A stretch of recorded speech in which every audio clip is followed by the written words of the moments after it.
It's the Chaparrot Rainbow Storm report, and Peter Weir, he's back from a week off, and they're right back at training. They've got a very important assignment, the Storm have.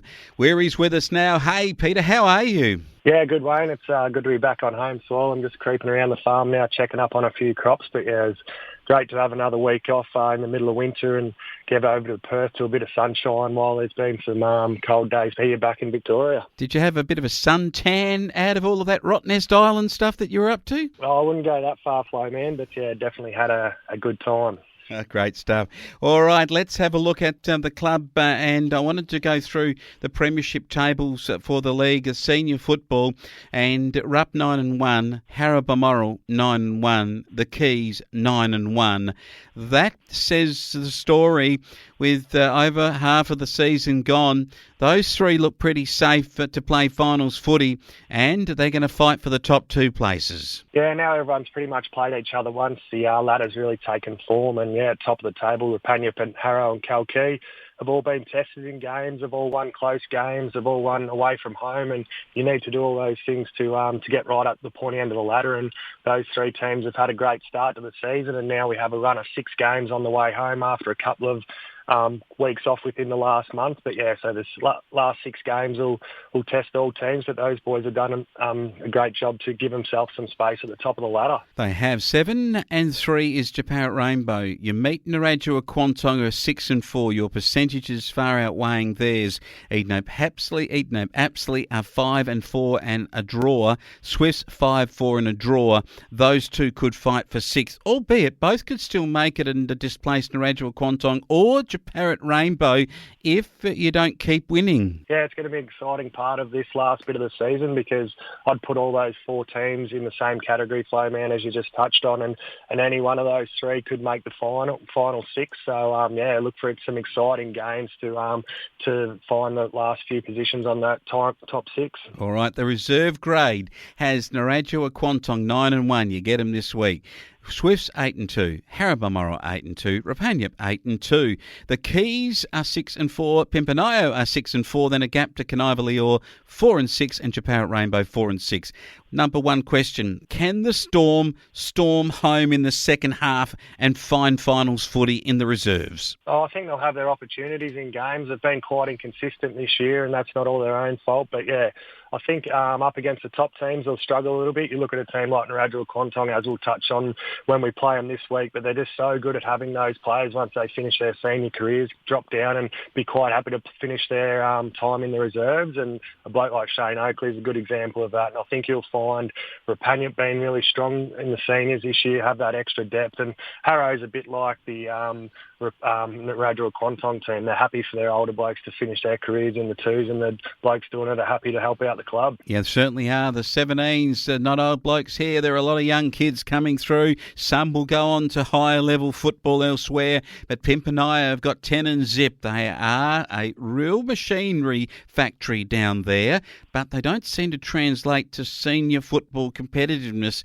But that's probably a question to put to Clint Burdett, given that he's coaching down there. And it is that Pimpanayo, the top of the table, 10 and zip in the 17s. As a great effort from them. What can they do to translate that, Weary, into senior footy? Yeah, I think it's hard being so close to Horsham, Flow, man, but I'm sure Clint's trying to build a great relationship with his younger players. But I think it's easy for these younger blokes who really stand out at Pimpanayo to get poached by the senior clubs in Horsham or in the Wimmera League, because they do have some great juniors out there, and it would be exciting for the club if they could hold on to them all. But yeah, they do seem to lose them to other clubs, unfortunately, and then yeah, we don't get to see the Pimpanayo senior team be able to build on their really talented junior sides. Yeah, exactly right. Well, the Chaparrot Rainbow boys are in 9th place, but you've only, with the positioning, only beaten technically by forfeit the Edenhope Apsley, Laharam and Taylor's Lake sides who aren't competing. But the other sides that are there and about to thereabouts, the Swifts 9-1, Rapanyup 9-1, Nadimak 7 and 3,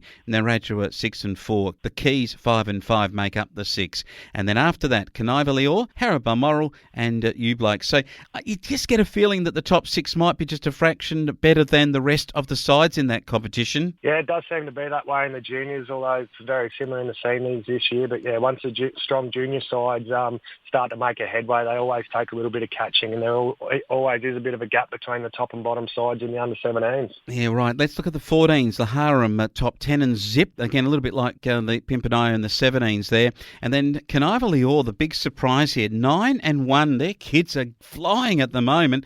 And Eden Batchley 7-3, Pimpernel 7-3, Rapanyip 7-3, Japan Rainbow 6-4. You blokes, I reckon, could hang in there, make the top six and play finals footy in the 14s for the first time. Yeah, it's a very exciting time for the under-14s, and it was great to travel into training last night and see a full oval of juniors, whether that be under-17s, under-14s and the Oz kickers. There wasn't too many spare spaces on the ground flow, man. So that was a great sight, and it's good to see Horsham under-14s up there while their seniors struggle. That'll be a real positive for their club, and also Canaiva under-14s. It shows there's some good depth in the juniors over there. And that might be a reason why they're no longer going ahead with the merger with Nil, because they're going to back their own youngsters and local kids to come through the ranks and prop up the senior team. Yeah, it's an interesting one, isn't it?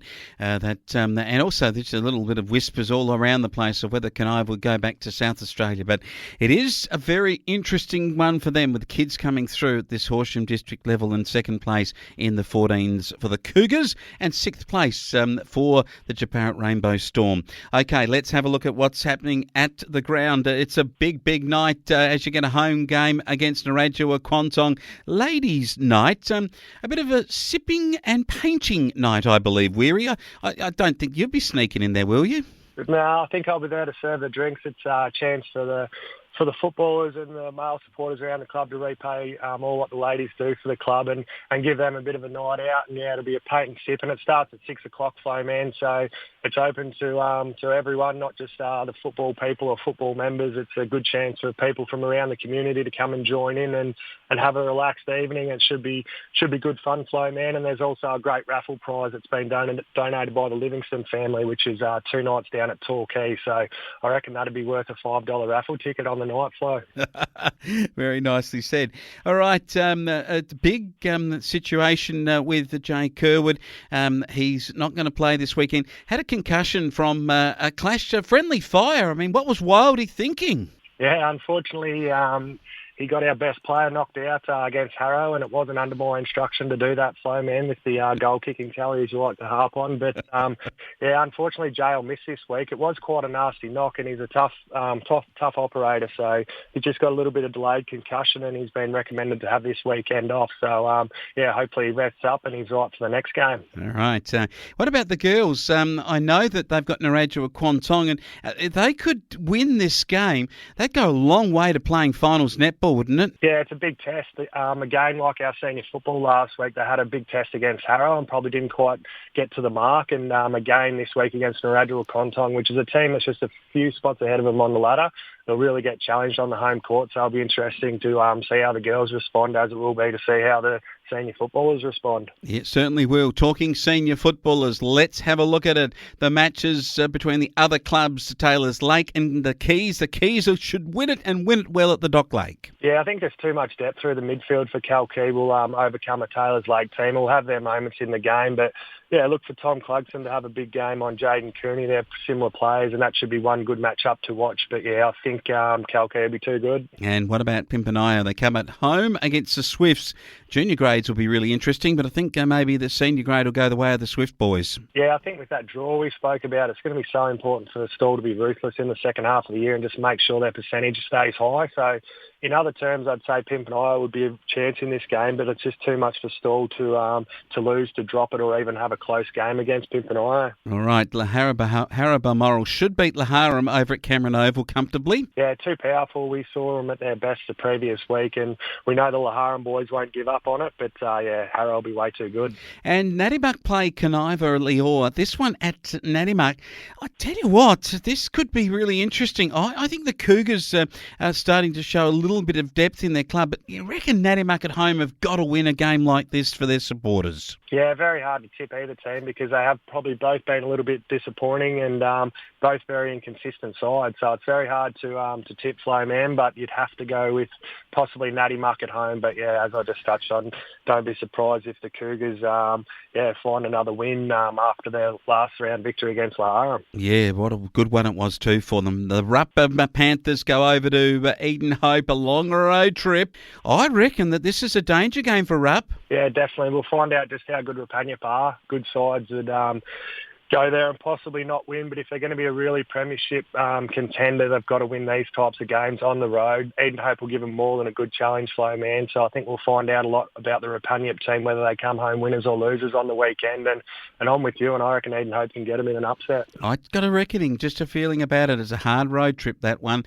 All right, this is another magnificent game. It's at Chaparrat Rainbow Storm. Up they come against Narrajua Quantong. It's at Chaparrat, and it's going to be a beauty. You've got to win it, really. You've got to keep the sides that are directly below you. You've got to obviously put points between you and them as we get to the end of the season to ensure that you do play finals footy. Yeah, we've spoken around Narrajua Quantong all year, and we haven't actually seen them yet, so we've only been guessing whether they're out of form, whether they've lost a few players, how they're playing, but we'll find out this weekend at Chaparrat, Flowman. And I know last time we played them, they played us really well, and they seem to outnumber us at every contest, so I'm expecting a really hard-working Narrajua Quantong side to come up and have that really great team footy that they presented us last time at Narrajua Quantong, and it should be a really tough outing for our boys, but I think, if we find our best footy, it should be a great game, and hopefully we're on the winner's end at the end of the game. Benny Warren, that great name, of course out of SANFL, but a premiership player at Norwood, and he comes back to the club. Kerwood goes out, but gee, you've found another good replacement in Warren. Yeah, he's a big in. He gives us that big target down in the square where he'll take his 4 or 5 marks, not too far out, Flowman. He always converts, and that can make a big difference in games when it's hard to find goals. So, yeah, Benny will be more than welcome back to the club, as will Shane Maslin, who's probably our premier midfielder in there in the centre, and he has been for a fair while. He's back after a bit of a hamstring injury, Flowman. So we do have a couple of great ins, but, Jay will be a big loss for us on the weekend. Yeah, Kerwood out, but Warren in might be able to cover nicely there. Narrajua Quantong lead the reserves competition. Your blokes come up against a tough outing, I think, this weekend. Yeah, I think too strong, as we touched on a bit earlier. They do have a lot of senior players who drop back to reserves level, which is great for their club, and I think they'll run away quite easy winners in the reserves. You mentioned a lot of kids on the park, and your 17s maybe the best numbers that you've had. A good opportunity for your blokes to have a good hit out against the side in 5th place on the ladder. Yeah, I see them in the centre square working on their stoppage work, Flowman. They've got a good couple of young ruckmen coming up, so that's obviously an area they want to try and cash in on. So watch for some improvement through the centre of the ground, and they'll try and get the ball going their way early in the game. But I think the Quantong boys will rebound it and end up kicking a bigger score and have a win against the Chaparrat Rainbow under 17s. Oh, the 14s, they could well become the hunted now because they're winning games, and being favouritism for games is a really unusual thing. But the young Stormers are in 6th place and they play the 8th place Narrajua Quantong. Danger game. Yeah, it's been so exciting to see their development over the last few years. It's feeling like we're talking about a senior team, Flowman, because these names we've spoken about the same boys for 4 or 5 years in the junior ranks, and it's great to see them move into the next stage of their development. And as you said, they're now the hunted, and they've got the pressure of going into games expecting to win. So that's great for their development as footballers. And I'm looking forward to the result down there, and hopefully they can kickstart a successful day for the Chaparrat Rainbow Footy Club. Oh, what a game it's going to be. Good luck to the kids running around. We'll look forward to this results too. And Weary, look forward to talking to you next time. Thanks very much, Wayne.